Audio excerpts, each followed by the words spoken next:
السلام عليكم ورحمة الله وبركاته.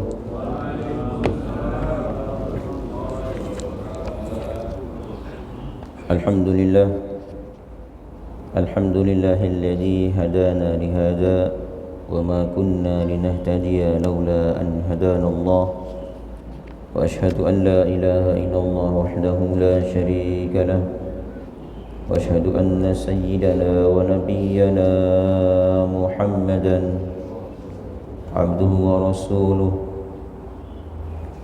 اللهم صل وسلم وبارك على عبدك ورسولك سيدنا ومولانا محمد وعلى آله وصحبه ومن والاه، أما بعد.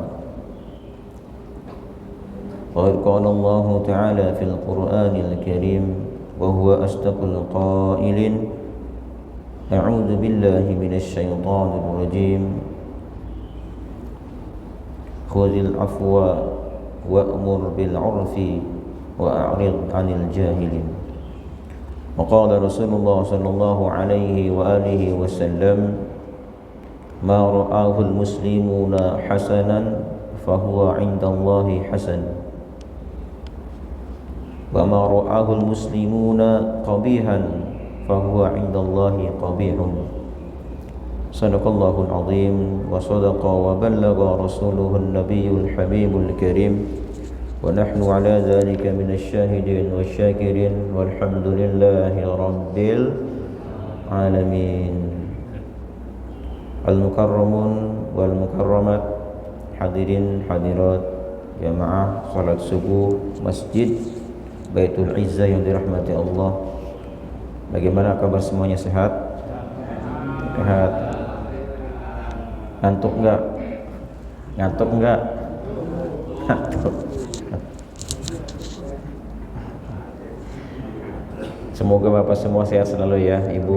Amin ya rabbal alamin. Pagi ini kita akan membuka kajian usul fikih, satu kaidah yang masyhur yang sering kita dengar, yaitu al-'adah muhakkamah. Al-'adatu muhakkamatun, bahwa adat, tradisi, kebiasaan yang sudah umum, muhakkamatun, itu bisa dijadikan sebagai hukum. Ketika adat tradisi ini tidak berseberangan dengan syariat Islam, kemudian tidak hanya dimasyhurkan di tempat itu saja, tapi seluruhnya sudah umum, maka hukumnya disebut dengan hukum atau adat muhakkamah. Dan adat ini biasanya digunakan pada saat tidak ada naqli, tidak ada dalil Al-Quran secara sharih jelas, atau tidak adanya dalil dari As-Sunnah, hadis Nabi secara jelas, maka dikembalikan hukumnya kepada adat. Dan ini sering dipakai oleh para ulama, para fuqaha. Di antaranya adalah mereka mengambil kaidah ini bersumber dari Al-Quran surat Al-A'raf ayat 199. Apa bunyinya? Khudhil afwa wa'mur bil 'urfi wa'rid 'anil jahilin. Apa artinya? Khudhil afwa, jadilah pemaaf. Jadilah pemaaf. Yang kedua, wa'mur bil 'urfi, perintahkanlah dengan mengerjakan yang ma'ruf. Ma'ruf ini adalah urfi, adat. Yang ketiga, wa'rid 'anil jahilin, dan berpalinglah dari orang-orang yang jahil, orang bodoh. Di sini ada kata ma'ruf yang artinya adalah al-urfu. Ma'ruf diambil dari kata urfu. Arafa ya'rifu urfan, artinya adat, kebiasaan. Jadi perintahkanlah mereka untuk melakukan yang ma'ruf. Termasuk diantaranya Allah berfirman dalam Al-Quran: wa ashiruhunna bil ma'ruf, gaulilah istri-istri kalian dengan ma'ruf, cara yang baik.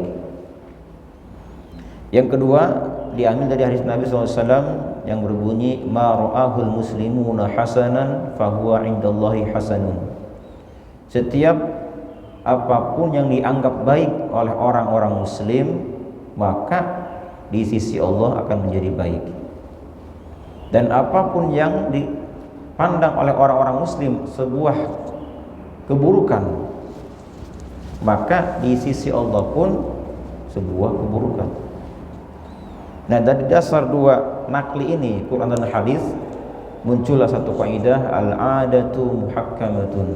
Adat itu bisa dijadikan sebagai hukum. Apa diantaranya? Diantaranya adalah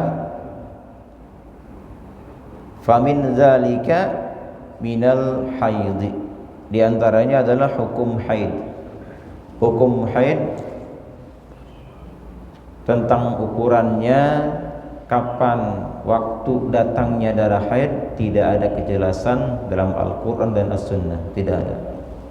Nah, para fuqaha terutama yang pertama kali meneliti sampai datang ke kampung-kampung, bertanya kepada setiap perempuan, itu rata-rata mereka merasakan darah haid itu mulai keluar dari usia 9 tahun. Akhirnya Imam Syafi'i ketika beliau istiqra, ya, menjelajahi, bertanya kepada setiap perempuan, dan rata-rata itu 9 tahun. Akhirnya beliau menyimpulkan bahwa darah yang keluar dari anak perempuan yang sudah usia 9 tahun dihukumi sebagai darah haid. Nah, berarti kalau ada anak perempuan yang belum usia 9 tahun kemudian keluarlah darah haid, maka ini belum dihukumi sebagai darah haid. Apalagi usia 10 tahun, ya. Yang pertama ini. Kemudian dari berapa lamakah keluarnya darah haid, itu pun tidak ada kejelasan dalam Al-Quran dan As-Sunnah. Nanya lagi beliau, biasanya ini si ibu ini berapa lamanya, ini berapa. Dan rata-rata yang ditanya itu perempuan, mereka berkata rata-rata itu 6 atau 7 hari biasanya. Dan jarang yang 1 hari 1 malam, jarang. Dan jarang pula yang 15 hari. Ternyata beliau menyimpulkan di sinilah, berarti darah perempuan keluarnya itu yang paling sering 6 atau 7 hari. Terus yang jarang itu adalah 1 hari 1 malam dan 15 hari. Beberapa orang berkata bahwa saya 15 hari. Oh, ini paling banyak berarti ini. Jadi ketika ada perempuan masih keluar darah dari awal dia keluar sampai terakhir, itu rata-rata 15 hari maksimalnya. Dengan demikian ketika ada anak perempuan keluar darah masih lebih dari 15 hari, maka yang lebihnya itu dihukumi sebagai darah istihadah. Hanya kita sebagai suami harus benar-benar melihat, ya. Karena kalau ada kesalahan dari seorang istri ketika mereka tidak mengetahui itu darah apa dan mereka menganggap ini darah istihadah, lalu dia tidak sholat, maka dosanya akan ditanggungan kepada suaminya nanti. Suaminya dosa, berikut juga istrinya. Maka tatkala istrinya diseret ke neraka nanti karena tidak sholat, dia akan menjawab, saya tidak sholat karena saya tidak diajarkan apa itu darah haid dan istihadah. Maka suaminya akan diseret pula nanti. Oleh karenanya ini pasti kita fahami tentang darah haid ini. Nah, kemudian yang perlu kita ini, ketika ada perempuan keluar darah, ada stop darah, ya. Nah, ketika si anak perempuan keluar darahnya di waktu asar misalnya, dia tadinya kosong, tidak haid. Nah, kemudian di waktu asar ternyata dia keluar darahnya. Nah, kira-kira keluarnya berapa menit dari mulai masuk waktu sampai darahnya keluar? Kalau misalnya dari mulai masuk waktu sampai darahnya keluar ada zaman untuk mengerjakan sholat, maka sholat asar ini wajib nanti diqodho. Wajib diqodho. Tapi kalau sempit waktunya, ketika masuk waktu darah haid keluar sempit, artinya tidak mungkin bisa sholat di waktu secepat itu, maka sholat tersebut tidak usah diqodho, tidak wajib diqodho. Dan termasuk nanti ketika berhentinya ada anak perempuan misalnya dia darahnya berhenti, di mana berhentinya? Berhentinya di waktu zuhur atau mungkin waktu asar. Maka ini pun sama nantinya. Jadi antara sholat asar dan sholat zuhur nanti, sholat yang sebelumnya itu nanti datangnya waktu zuhur, kemudian darahnya berhenti, maka iya wajib sholat dia. Wajib melakukan sholat. Itu namanya zawalul mani, hilangnya mani atau haid. Nah, ini semua diambil dari apa? Bukan dari Al-Quran, bukan dari As-Sunnah, tapi diambil dari adat kebiasaan. Nah, berikutnya ada darah nifas, juga sama nifas. Berapa nifas lamanya, kemudian yang paling cepat berapa, dan biasanya berapa? Itu rata-rata perempuan yang nifas berapa hari? Berapa hari, Bapak? Halo? Yang nifas berapa hari biasanya? Berapa?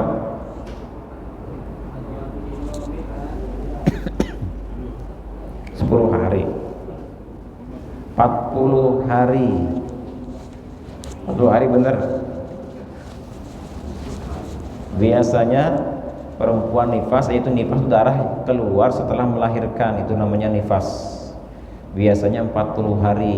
Biasanya lamanya berapa hari? Situna yauman, 60 hari. Yang paling minim berapa? Hanya sebatas keluar darah, ketika ada si bayi keluar, darah keluar, sudah nggak ada lagi. Itu paling cepat. Nah, nanti di sini ada masalah yang sedikit agak rumit sedikit. Nah, di sini hati-hati di sini. Ketika ada anak perempuan melahirkan, nah kemudian nanti lihat, kita tunggu darah keluar setelah melahirkan. Kalau darah keluar itu dihitung darah nifas. Darah nifas. Nah, nanti lihat kira-kira ada gak waktu kosong. Ketika ada waktu kosong dan ini mencapai 15 hari ternyata. Biasanya hari pertama dia keluar darah setelah melahirkan, hari keduanya tidak ada darah. Dihitung 2, 3. Kalau misalnya sampai 15 hari kosongnya, maka itu sudah berarti darah berikutnya adalah darah haid. Bukan nifas lagi, jangan dianggap 40 hari, darah istihadhah atau darah haid ya. Kenapa? Karena ada masa-masa kosong, masa suci di waktu 15 hari. Karena paling sedikitnya seorang perempuan suci di antara dua haid adalah 15 hari. Maka apabila kosong 15 hari, berarti ini sudah termasuk darah haid. Nah, berikutnya diantaranya adalah tentang inzal, tentang air mani yang keluar. Dihukumi air mani keluar ini pun sama, tidak ada nas Al-Quran dan As-Sunnah, dikembalikan kepada adat kebiasaan. Jadi ketika ada orang keluar sperma, itu akan diketahui dengan 3 tanda. 3 tanda. Kalau 3 tanda ini ada, berarti ini adalah sperma. Misalnya kita tidur, pas bangun tidur ternyata basah, celana dalam kita basah. Ini apa ya? Kan? Apakah ini air pipis atau air apa? Atau madhi, atau mani, atau wadi? Nah, lihat nanti 3 tanda ini. Yang pertama, kalau dia keluar tadafuk, muncrat, tidak meleleh tapi muncrat, itu adalah sperma. Kalau tidur kan tidak tahu kita muncul enggaknya kan, tidur. Yang kedua tandanya adalah dari ladzat, terasa nikmat ketika keluar. Kalau yang madhi dan wadi itu tidak lezat, biasa saja. Tapi kalau sperma lezat keluarnya. Nah yang ketiga, kalau kita tidur mungkin nggak merasakan dua tanda ini. Yang ketiga dari baunya, dari aromanya kita cium, sudah maklum ya. Kalau sudah ada tanda seperti ini, berarti itu adalah darah sperma atau air mani. Ini yang nomor 3. Nah berikutnya adalah wa ghalibuha wa aksaruha wa kullu al-qasrah fil af'al al-munafil shalah. Nah kemudian ukuran kalau kita bergerak dalam sholat yang sekiranya membatalkan sholat kita, berapa kalikah gerakannya? Ini nggak ada juga dalam Al-Quran dan As-Sunnah. Nah makanya para ulama mereka memperhitungkan kira-kira kalau orang lagi sholat kemudian tangannya bergerak sebanyak 3 kali gerakan, bagaimana gerakannya itu? Apakah maju dihitung 1, mundur 1, atau maju mundur 1 dihitungnya, atau naik ke atas tangannya, ke atas 1, ke bawah 1? Maka mereka mengembalikan kepada adat kebiasaan. Kalau tangan itu biasanya dianggap kalau gerak depan, maju mundur, atau naik turun dianggap 1 kali gerakan.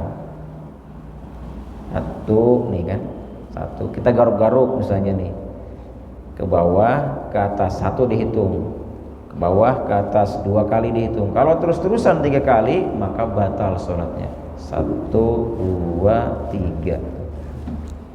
Dan yang dianggap bergerak itu bukan jari tapi tangan, yang terhitung dari mulai telapak tangan ini ke bawah, ini disebut gerakan. Jadi kalau yang telapak tangan yang bergerak atas bawah ya, atau maju mundur, maka dihitung sebagai hitungan 1. Beda kalau jari-jari tidak terhitung, meskipun jumlahnya berkali-kali kita garuk-garuk tapi nggak bergerak setelapaknya, maka ini nggak dianggap sebagai hitungan.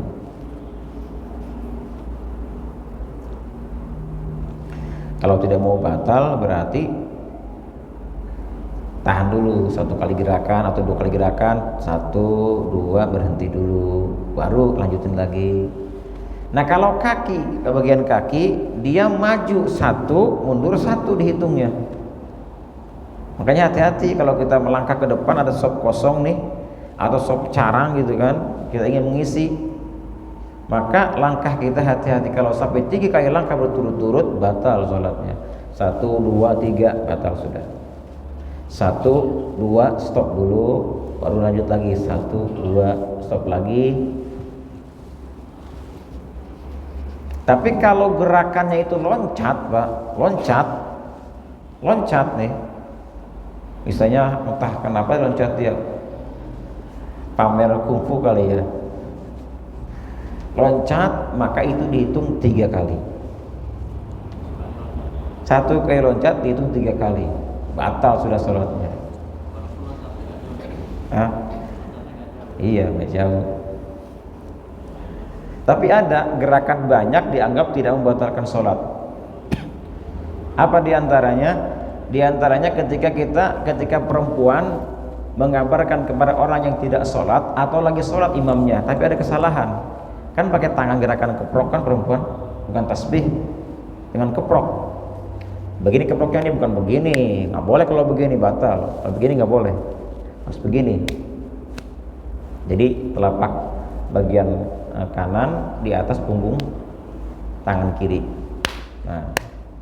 Nah kalau misalnya ini gerakan banyak, tapi orangnya nggak paham juga, asal ada yang salam, assalamualaikum, nggak dengar dia. Ini walaupun banyak gerakan ini, sekiranya dibutuhkan untuk berisyarah kepadanya bahwa dia sedang sholat, ini tidak masalah, silakan terus. Atau orang ketika sholat ada ular di depan dia, ada ular di depannya, atau ada kalajengking, ini kan sunnah. Kalau kita bertemu dengan ular yang membahayakan, maka sunnah dibunuh. Nah, ketika kita melihat ular di depan kita dan sekiranya dibutuhkan senjata atau apa untuk membunuh dia dan gerakannya banyak, ini pun dibolehkan, tidak membatalkan sholat. Ini semuanya kembali kemana? Kembali kepada al-adah muhakkamah, adat kebiasaan. Beda kalau gerakan-gerakan sholat yang sudah umum ya, seperti angkat tangan, Allah, enggak dihitung ini enggak. Allahu Akbar, enggak dihitung. Assalamualaikum, Tuhan kanan kiri, ini enggak dihitung. Kenapa? Karena itu gerakan sholat. Tapi sebagian mengatakan meskipun demikian, tapi kalau 3 kali gerakan dalam sholat ini termasuk membatalkan sholat. Misalnya ada orang takbir, angkat tangan, kemudian kepalanya merunduk, dibarengkan gitu. Allahu Akbar. Nah ini termasuk membatalkan sholat sebagian ya. Kenapa? Karena ini 3 kali gerakan, tangan kanan, tangan kiri, kepala. Allahu Akbar, kan? Batal sholatnya. Sebagian mengatakan demikian. Ada yang mengatakan pula tidak membatalkan. Kenapa? Karena ini af'alus sholat. Ini gerakan memang ada aturannya itu. Angkat tangan ada aturannya.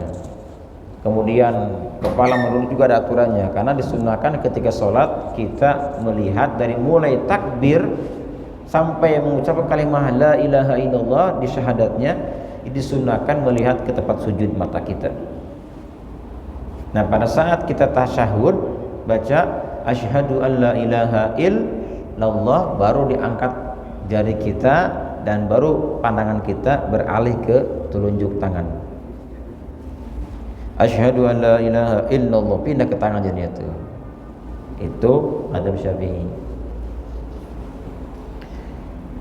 Nah, berikutnya adalah diantaranya yang termasuk yang dijadikan sanad hukum, adat kebiasaan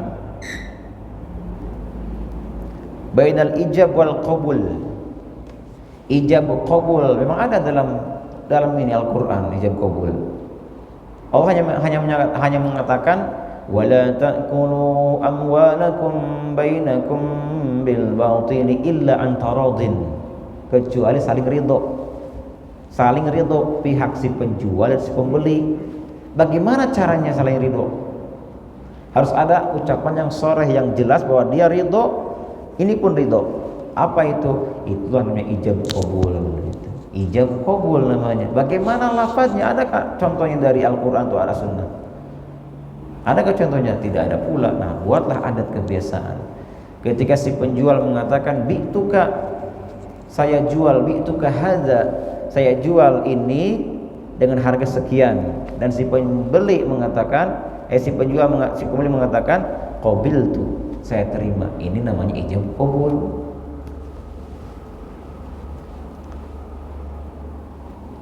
Nah, kalau dengan isyarah bagaimana isyarah? Dia nggak ngomong gitu kan, nggak ngomong, cuma ada label doang, ada tanda harga berapa, harga sekian. Dia isyarah doang.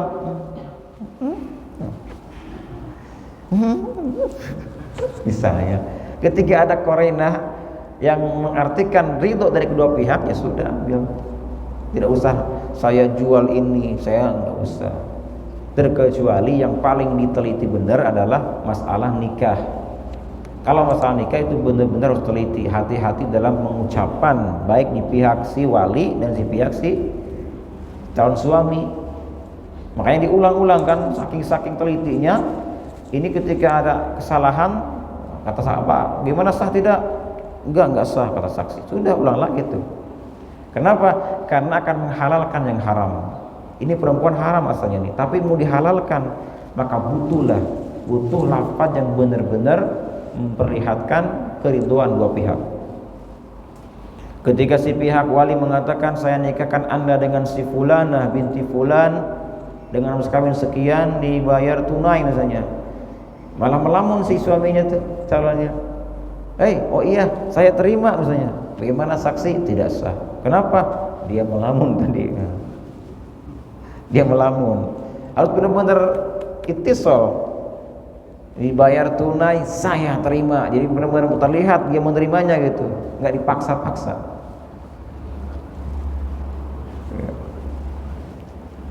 Tapi beda kalau ada suami yang punya apa namanya, punya karakter atau punya penyakit yang gugupan gitu ya Pak. Jangan diberatkan pula dia.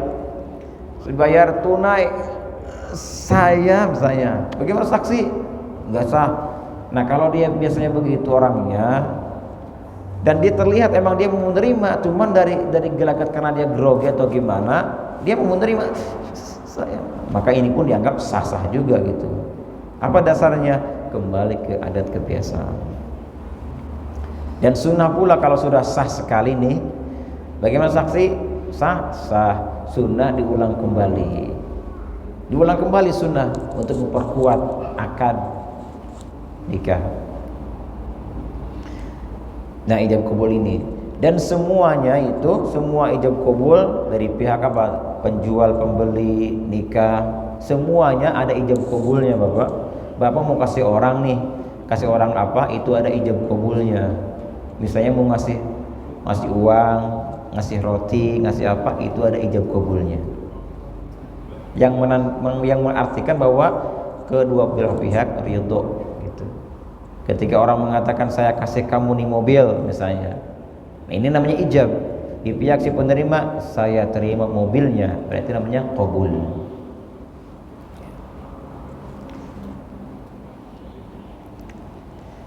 Nah berikutnya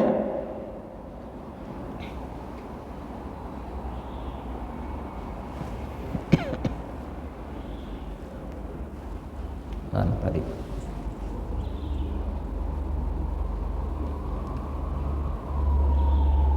wal binau ala salati fil jumu'ah wal khutbah, ini, dan masalah khutbah dan juga jum'ah.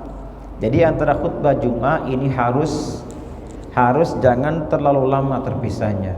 Antara khutbah ketika mulai azan, kemudian dia khatib khutbah, dia duduk. Nah antara khutbah pertama dan kedua jangan terlalu lama. Ya kira-kira ukurannya apa? Ukurannya surat Al-Ikhlas. Qul huwallahu bismillahirrahmanirrahim. Qul huwallahu ahad, Allahus samad, lam yalid wa lam yulad wa lam yakul lahu kufuwan ahad. Langsung bangkit dia berdiri. Lebih dari ukuran itu kelamaan bisa jadi membatalkan khutbah Jumat. Kalau batal Jumat khutbahnya ulang lagi berarti. Kelamaan jangan. Nah kemudian setelah dia selesai dari khutbah, barakallahu fikum, ya kan qomat tuh, qomat, langsung dia menuju si imam kemana? Menuju ke tempat sholat mihrabnya. Ini pun nggak terlalu lama, jangan kelamaan, jangan. Itu di belakang rapi belum tuh, coba itu, ayo orang atau sop.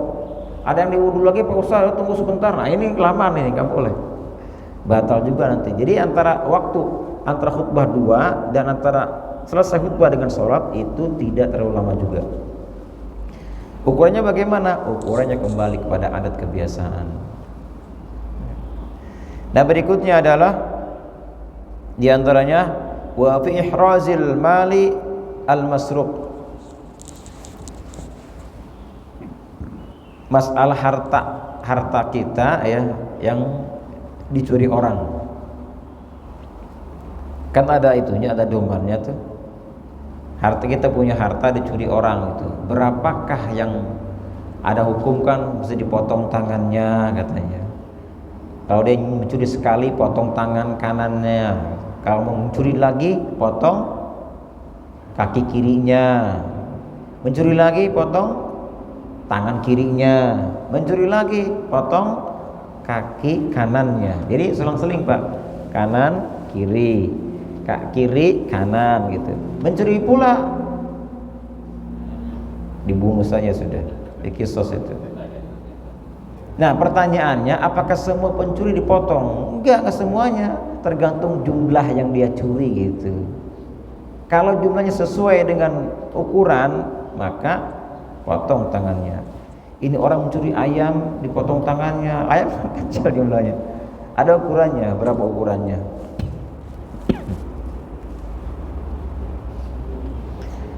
Nah ini semuanya dikembalikan kemana? Dikembalikan kepada adat kebiasaan ya.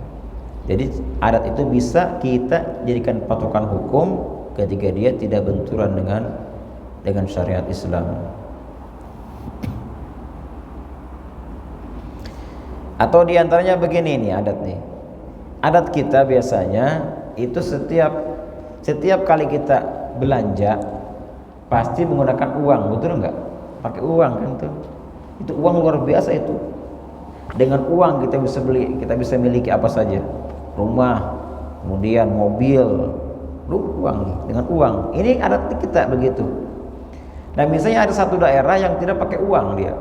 Adatnya itu kalau kita mau memiliki sesuatu dibayar dengan misalnya dengan beras, ya udah dengan beras berarti. Jadi mengikuti adat kebiasaan daerah tersebut. Nah, oleh karena itu pernah Ibnu Qayyim al-Jauzi berpesan beliau. Apa pesannya?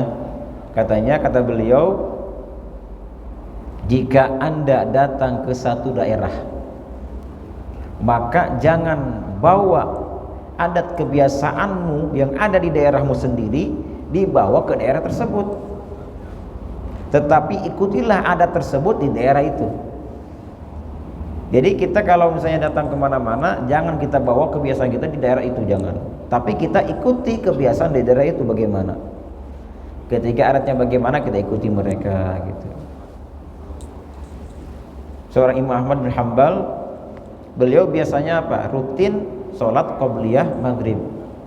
Setiap maghrib azan pasti qobliyah. Nah, suatu ketika Imam Ahmad pergi ke satu daerah yang ternyata di situ mereka tidak melakukan qobliyah maghrib. Maka sepanjang beliau tinggal di situ, beliau tidak melakukan qobliyah maghrib. Kenapa? Karena adatnya tidak. Mereka langsung begitu azan qomat, ya. Nggak usah heran. Misalnya Bapak datang ke satu kampung ya, begitu datang ke satu kampung kan beda dengan di kota, di khutbah Jumat ya. Kalau di kampung biasanya khutbahnya nggak lama, sebentar, bahasa Arab semua kan, bahasa Arab dibaca, kemudian langsung barakallahu li walakum, paling 5 menit selesai sudah. Datang ke kota gitu kan, yang kamu ke kota kan kaget, kok di sini mah lama, ada ceramah segala. Nah, ketika ini terjadi kebiasaan seperti ini, maka kita ikuti saja adat yang di daerah tersebut, sepanjang tidak benturan dengan syariat. Kalau benturan, jangan dihilangkan.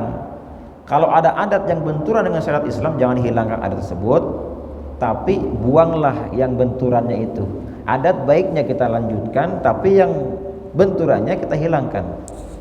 Misalnya di daerah ada satu daerah atau mungkin banyak ya, yang biasanya setiap tahun sekali mereka mengadakan acara kumpul para nelayan misalnya. Terus mereka mungkin baca-baca apa itu, dan mereka menyiapkan kepala sapi atau kerbau, dan yang nantinya si kepala tersebut diapakan? Dilempar ke laut dengan tujuan agar apa? Agar selamat, agar dapat ikan banyak dan banyak lah. Ini kan benturan dengan syariat. Ketika membuang kepala kerbau ke laut, ini namanya mubadzir, membuang harta sia-sia. Ini hilangkan itu. Kumpulnya apa kumpulnya? Oh, kumpulnya mereka itu biasanya membaca mantra-mantra yang tidak jelas. Wah, ini hilangkan ini. Jangan. Terus apa tuh? Isi dengan kebaikan. Nah, bagaimana kalau kita isi nanti dengan acara silaturahim, satu isi. Kedua, masa kita kumpul diam-diam aja, kita baca itu ya zikir tuh kan. Terus baca apa? Baca doa. Nah, ini yang dihilangkan. Kumpul tetap. Pada zaman dulu orang-orang tawaf itu mereka biasanya tawaf telanjang, Pak. Dulu zaman jahiliyah, telanjang tawaf itu. 1, 2 sampai 7 kali telanjang. Akhirnya pada zaman Rasulullah SAW diubahlah adat ini yang sesuai dengan syariat. Bagaimana? Dengan cara tutupi aurat, gitu kan? Nah, kemudian rata-rata dari zaman dulu itu mereka mencium Hajar Aswad, rata-rata semuanya. Sampai dia hitam aja. Asalnya putih itu Hajar Aswad, jadi hitam sekarang. Kan banyak yang mencium, orang berdosa ya. Nah kata Umar bin Khattab, andaikan ini adat ini sudah tidak berjalan, maka saya akan larang mereka karena takut dianggap sebagai sebuah bentuk kesyirikan lah apalah. Karena ini sudah adat kebiasaan, ya, maka dijalankanlah ini. Jadi banyak pula ada juga yang memotong hewan dulu. Ketika mereka memotong hewan, nah nanti darahnya diapakan? Dibalur-balurkan nanti, dicipat-cipatkan darah korbannya itu, darah hewan yang dipotong, kemudian diganti dengan Islam dengan cara syar'i bagaimana. Jadi itulah Islam mengajarkan kepada kita, ketika ada adat yang memang benturan dengan syariat, maka itu yang dihilangkan, yang baiknya kita ambil. Begitulah Bapak Ibu rahimakumullah, ada waktu silakan bagi yang mau bertanya. Waalaikumsalam warahmatullahi wabarakatuh. Kalau gerak gimana? Imam itu geraknya gini Mas. Berbaca ini maksudnya dia bergerak gini. Imamnya goyang itu. Imamnya goyang-goyang, kanan kiri ini. Itu gerakannya gerakan sedikit atau banyak kira-kira? Kan ada yang biasa begitu, dia ada orang Pak, abang ada, dia punya kebiasaan, dia nggak bisa diam, gerak terus dia. Ada, saya punya teman gitu. Dia kalau sholat tuh nggak bisa diam, emang begitu adatnya dia. Nah kalau memang dia adatnya begitu, nggak gerak-gerak, nggak bisa diam, dia punya penyakit tuh kakinya gerak-gerak terus, nggak bisa diam dia. Kalau diam gini-gini, begitu lagi akhirnya. Nah kalau orang seperti ini sudah biarin aja, karena dia kalau disengaja, ini disengaja, yang disengaja ya ini. Atau kita lihat ada yang mandi atau apa? Ini yang memang tidak biasa dia, yang sudah sengaja menggerakkan itu, kalau sudah 3 kali gerakan hukumnya batal. Nah kalau misalnya barang kita digerak-gerakan kan, itu satu. Tapi yang dianggap ini Pak nih, dada kita nih bergerak nggak gitu kan? Bergerak, kalau bergerak batal. Nih gitu kan. Jadi ada 10 gerakan yang tidak dianggap sebagai gerakan yang membatalkan sholat. Meskipun banyak digerak-gerak, tapi tidak akan membatalkan sholat. Yang pertama mata kita. Mata ini kalau kita sholat, kita gerakkan ke sebelah kanan, kiri, atas bawah, ini nggak membatalkan sholat. Cuman makruh, kalau nggak ada perlu makruh hukumnya. Kedua adalah lubang hidung. Lubang hidung termasuk yang boleh digerakkan berkali-kali.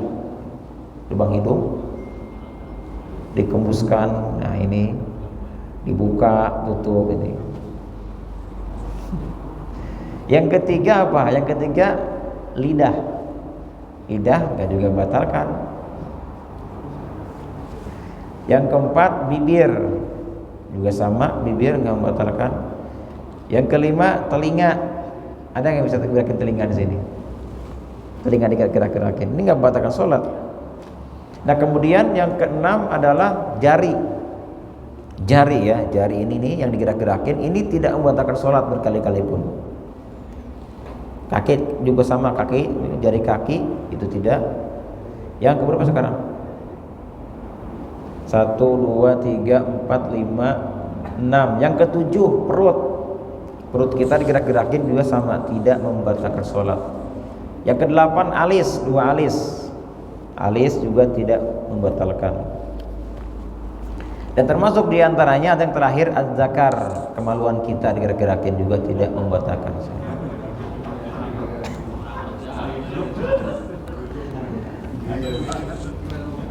Entah dia mungkin habis makan obat kuat kali ya, minum obat kuat kali, masih pengaruh terus sampai subuh, sampai sholat subuh atau sampai sholat ada terus gerak, tidak membatalkan sholat. Nah, menanyakan. Saya kan biasa kalau ada sholat di mall gitu ya, itu ya melihat imam yang menjadi imam itu menggunakan kaos pada saat dia sujud itu kelihatan bokongnya. Nah, apakah kita sebagai makmum meneruskan atau mengikuti atau enggak? Kita aja singkat. Iya. Syarat jadi makmum, Pak. Syarat jadi makmum dengan imam arti berjamaah. Syarat berjamaah diantaranya apa? Si makmum tidak boleh berkeyakinan batal sholatnya imam. Ketika si makmum punya keyakinan si imam batal sholatnya dan kita masih lanjut, batal sholat kita. Nah sekarang masalah bokong. Keyakinan kita itu bokong termasuk aurat bukan?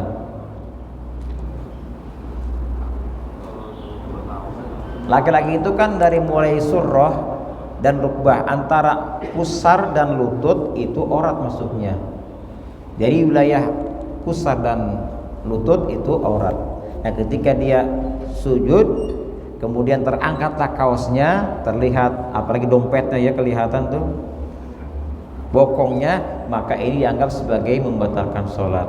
Berarti kalau kita lihat nih imam ketika dia terbuka bokongnya, apakah dia langsung menutup atau tidak?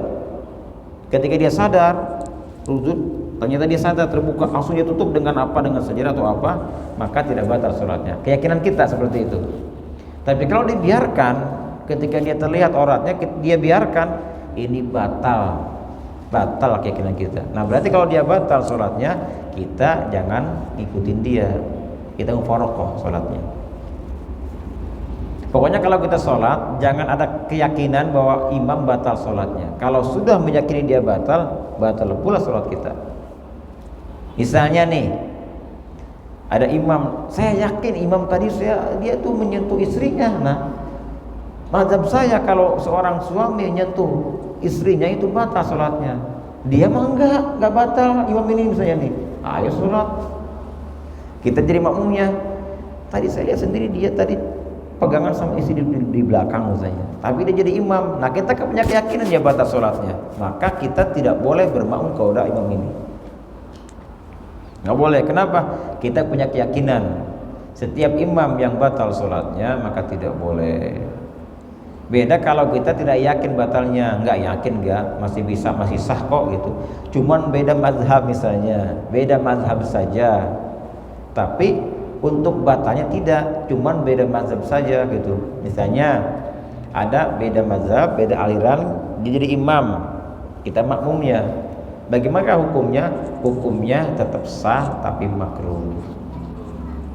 Yang dianggap bahaya itu adalah kalau kita punya keyakinan batal sholatnya imam. Atau imam misalnya nih imam merasa dia sah sholatnya. Ternyata Pak, pakainya itu ada yang bolong ternyata. Ada yang copong, entah itu celananya atau sarungnya, yang terlihatlah akhirnya auratnya itu. Nah ketika kita lihat dia sedang sholat, terlihat auratnya karena bolong tadi, dan kita punya keyakinan orang yang terlihat auratnya batal sholatnya, maka batal pula kalau kita ikuti terus. Yang nggak tahu nih, sebelah kita nggak tahu bahwa itu imam bolong sarungnya misalnya, kita tahu, yang sebelah nggak tahu, untuk kita batal sholatnya kalau diterusin. Yang nggak tahu nih kanan kiri kita, begitu assalamualaikum warahmatullah, assalamualaikum warahmatullah, kata yang tahu nih, Pak Imam itu bolong tuh sarungnya, mana ini? Oh iya ya. Nah, yang tidak tahu sah sholatnya sudah. Makanya jangan suka menilai imam, meneliti imam, ada yang bolong kayak itu. Risikonya begitu tuh. Merhatiin bangga sama imam. Ayo, kalau ada kesalahan imam yang buat yakin kita batal, maka batal sholat kita. Makanya nggak usah begitu, ikut aja. Ini ada kaitannya. Iya ya. Gimana? Dari awal tadi ya, masalah yang ada prinsip yang diarahkan yang membatalkan langsung. Saya di sini banyak juga baru tahu. Yakin ya, ada baru tahu. Nah ketika kita tahu sholat ya, hadisnya ada hadis bahwa itu Ibnu Abbas kalau nggak salah ya, bahwa Allah Nabi bersama apa namanya, umatku yang nggak tahu, yang lupa, yang karena dipaksakan. Contoh kali berapa banyak orang yang batal karena dia nggak tahu nih hukumnya gimana bos, dimaafkan atau tidak menjadi dosa atau batal, berarti berparatur batal. Kalau nggak tahu ya, nggak tahu nih, jadi udah nggak ada jalan pernah dikasih tahu, mungkin bisa dijelaskan bos. Ya. Tadi hadis ini, Pak, innallaha tazawaza an ummati, Allah akan membiarkan umatku, artinya Allah tidak catat dosanya. Pertama al-khata', kesalahan.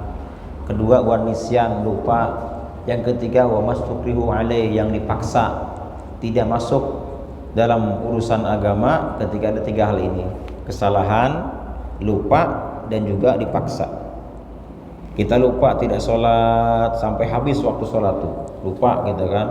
Kenapa lupa? Oh, karena saya saking banyak tamu di rumah misalnya. Ini syariat nih, banyak tamu. Bukan lupa kenapa? Main bola itu final soalnya, lu habis waktu dengan itu. Itu cerita. Main bola atau main catur, ini enggak. Main domino juga enggak. Yang di sini maksudnya lupa apa? Lupa dasarnya ada, dasar yang dibolehkan. Misalnya ada tamu atau mengurus jenazah atau orang sakit sampai kita lupa. Kedua, kesalahan kita, ada kesalahan ya, ini pun sama, dimaaf. Yang ketiga, yang dipaksa kita tidak boleh melakukan kebaikan misalnya, nah ini pun sama. Nah, kaitan dengan yang tidak tahu, orang jahil, bagaimanakah hukumnya orang nggak tahu gitu kan? Ternyata Pak Ustaz baru ceritakan masalah tadi yang belum saya tahu, dan ini pernah terjadi ke saya misalnya nih. Bagaimana itu hukumnya orang yang jahil, yang tidak tahu? Hukumnya kita lihat jahilnya. Orang jahil ada dua, Pak. Ada jahil ma'dzur, ada jahil ghair ma'dzur. Ada orang jahil yang dimaafkan, ada yang tidak dimaafkan. Bedanya apa? Kalau orang jahilnya, pertama dia baru masuk Islam, mu'allaf, sehingga banyak ilmu yang tidak diketahui. Puasa malah makan, sholat malah ngomong, misalnya kan dia mu'allaf, nggak tahu. Untuk orang seperti ini dimaaf. Kenapa dia? Karena dia baru masuk Islam. Yang kedua, sudah lama Islamnya, tetapi jauh dari orang alim. Dia tinggal di mana, di hutan di mana tuh, Islam dia tuh, tapi nggak pernah ikut ngaji. Kenapa? Nggak ada kajian, nggak ada internet juga, nggak ada misalnya. Sampai dia nggak tahu bagaimana hukum ini, hukum itu. Ini pun dimaaf. Jadi dua kasus ini dimaaf. Orang yang baru masuk Islam dan orang yang jauh dari ulama. Nah, sekarang pertanyaannya, kalau kita sudah lama masuk Islam dan ulamanya banyak di mana-mana, sampai kita nggak tahu, maka kita tidak dimaksud, tidak dimaaf. Terkecuali kita berusaha untuk belajar, ternyata masih ada kurang juga, ini dimaaf baru. Sama begini, Pak, orang pengen baca Al-Quran dia. Ulama banyak yang bisa Quran, tapi dia nggak mau belajar, dia baca sendiri aja, ikuti panduan, ya siin, misalnya ikuti itu aja yang ditulis. Terus dia kan merasa bisa dia. Nah, ini ketika dia salah baca Al-Quran, dosa dia.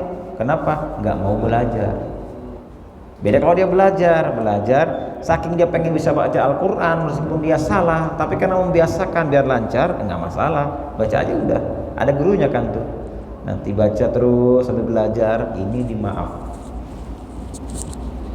Begitu, Pak. Ini masih nyambung dengan yang ditanyakan Pak YDD terkait dengan tadi sholat ketika melihat ada aurat imam. Artinya karena kita melihat bahwa itu menurut kita bahwa itu udah batal nih, akhirnya kita sendiri mufarokohnya. Jadi setelah itu kita sholat sendiri menyelesaikan. Yang kedua pertanyaan ini, kewajiban kita apa? Karena kita melihat bahwa itu memang kita sholat kelihatan nih. Apakah kita ada kewajiban untuk menyampaikan kepada yang jadi imam tadi bahwa itu pada waktu sholat orang kelihatan? dibiarkan begitu saja karena kita betul-betul melihat. Terima kasih. Iya. Nah kita makmum kalau lihat imam salah bagaimana kita kan?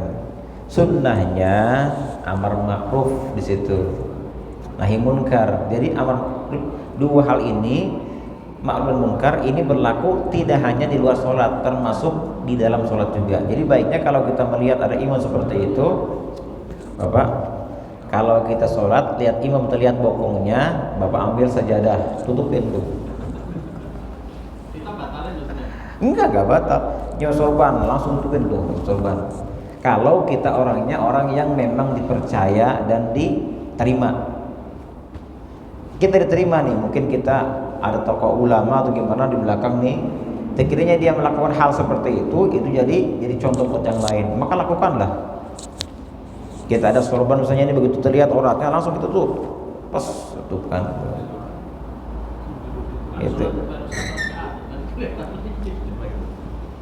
Nah, makanya di sini makanya kan kayak ini Pak, ada orang imam melihat makmumnya salah nih ya. Kan kalau kita berjamaah kan maju imam depan satu. Nah ketika jamaahnya seorang diri maka sebelah kanan imam, tapi nggak terlalu jauh, kan? Datang yang kedua di mana posisi imam? Di kiri imam, sejajar dengan yang tadi sama, kan? Ini panduannya begini. Setelah itu apa gimana? Nanti tunggu jangan ngapa-ngapain nih semuanya nih. Tunggu dia takbir yang datang kedua. Begitu dia takbir Allahu Akbar kan dalam sholat nih. Misalnya dua imam ini diam-diam terus di kanan kiri. Nah, imam di sini sunnah amar ma'ruf. Pegang tangan kiri, kanan dan kiri nih. Pegang yang belakang. Aduin. Maksudnya mundur itu dua gitu. Ini sunnah ini. Mundur. Hah? Enggak, ini kan dibutuhkan. Jadi boleh bergerakan ini. Ini kan amar ma'ruf. Mundur. Misalnya nggak mau dia, ada kan, mulai disikut si imamnya, disikut tangannya. Bagaimana ketika disuruh mundur nggak mau mundur dia? Berarti yang maju siapa? Imam maju ke depan dia tuh kan. Maju ke depan, malah maju dua-duanya lagi, kacau deh. Ini kesunahan. Nah, kan kalau misalnya ada makmum kanan kiri sudah. Nanti ketika sudah takbir Allahu Akbar, nanti si bagian dua-duanya nih mundur ke belakang imam. Nah, kan? Jadi mengucup. Nah, begini baru kan tuh. Itu kesunahan seperti itu. Jadi masalah ini jangankan kita lagi luar sholat, di dalam sholat pun ternyata sunnah amar ma'ruf nahi munkar. Imam kalau kita lihat salah nih, terbuka auratnya, kalau kita ada kemampuan dan diterima maka lakukanlah itu. Tapi kalau nggak nerima dan masih jadi ribut, mending jangan, mending mufarokoh saja. Demikian Bapak Ibu semuanya, kajian pagi kita ini masih ada. Ayo, terus apa?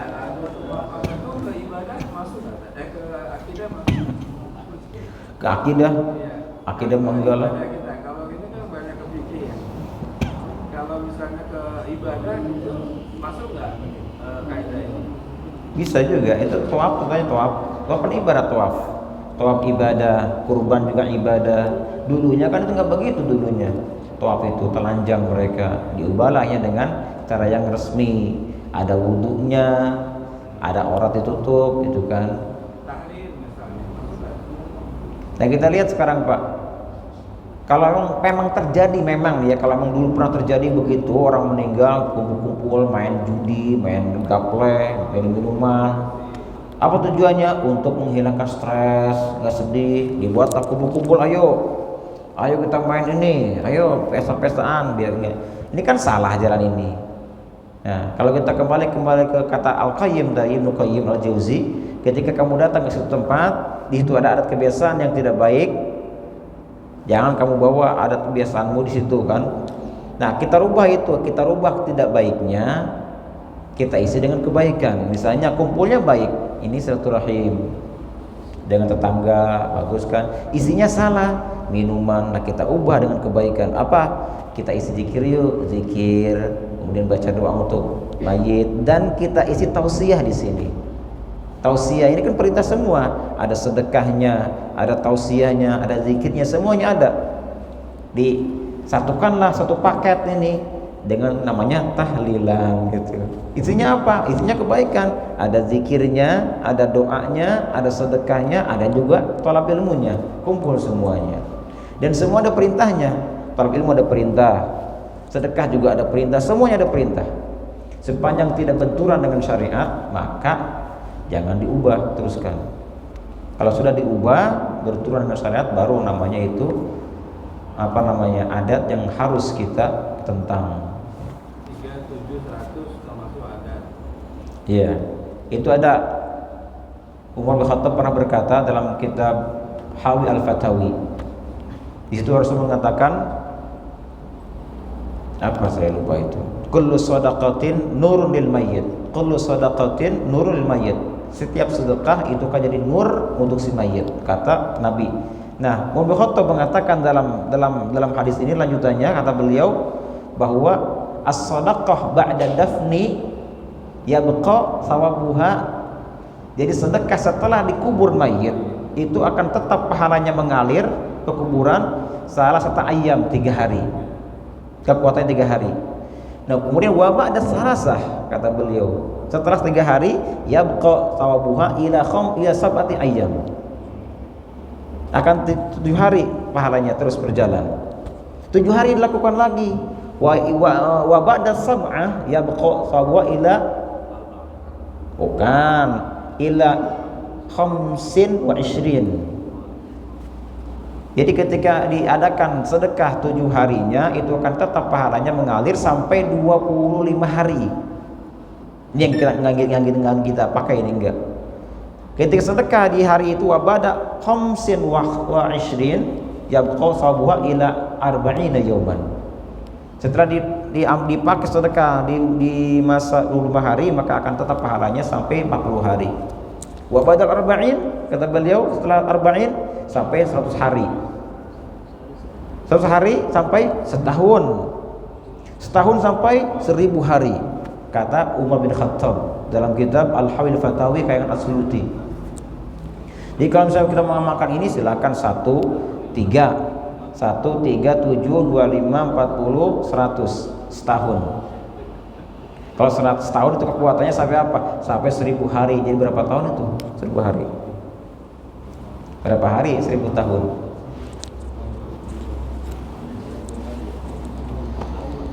Wallahu a'lam. Subhanakallahumma wa bihamdika asyhadu an la ilaha illa anta astaghfiruka wa atubu ilaik. Assalamualaikum warahmatullahi wabarakatuh.